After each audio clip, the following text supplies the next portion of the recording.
meantime, the Justice Department is launching an investigation to determine whether California is violating the Title IX civil rights law by allowing transgender females to participate in women's sports at public state schools.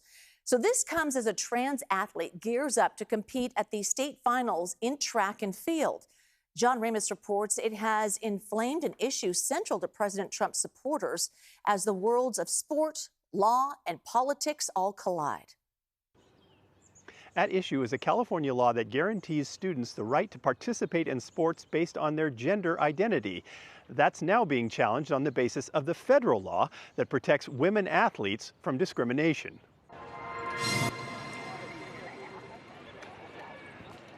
A.B. Hernandez is a transgender field athlete who just qualified to compete for a state title in the long jump, high jump, and triple jump events. When she qualified first in the long jump competition, there were a number of angry adults in the crowd calling foul. That's a boy! That is a boy! Is that even registering as you're competing? Honestly, no.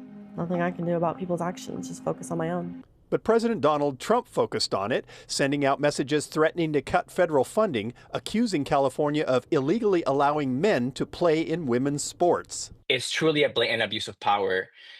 Targeting a transgender athlete, underage student, a child to score political points is shameful, and he should be ashamed for doing that. But shortly thereafter, the group that governs high school sports, the California Interscholastic Federation, or CIF, announced that whoever may have the next closest score to Hernandez would be allowed to compete in the finals as well.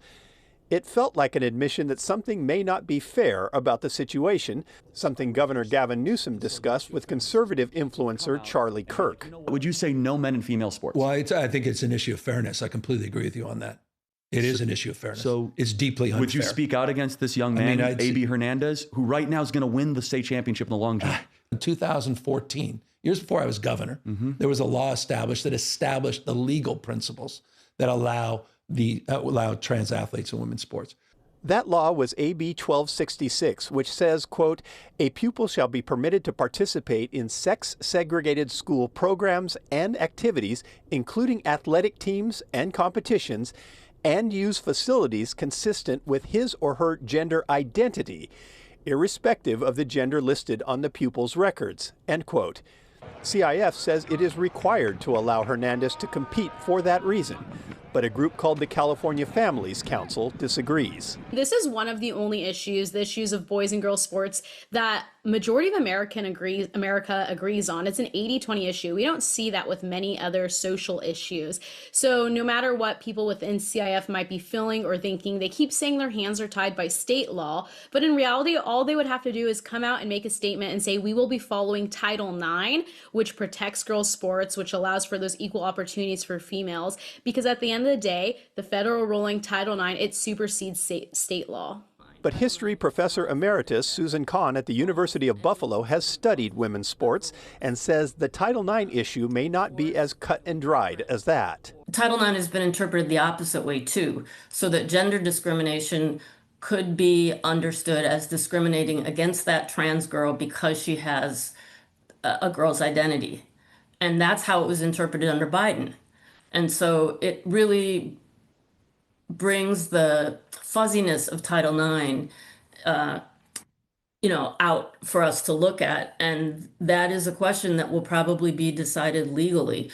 In the meantime, the CIF is trying to walk a fine line. This afternoon, they announced that if Hernandez should make it to the finals, quote, a biological female student who would have earned the next qualifying mark will also be advanced to the finals. And if Hernandez should win a medal, a duplicate medal would also be awarded to the next closest female athlete in the competition.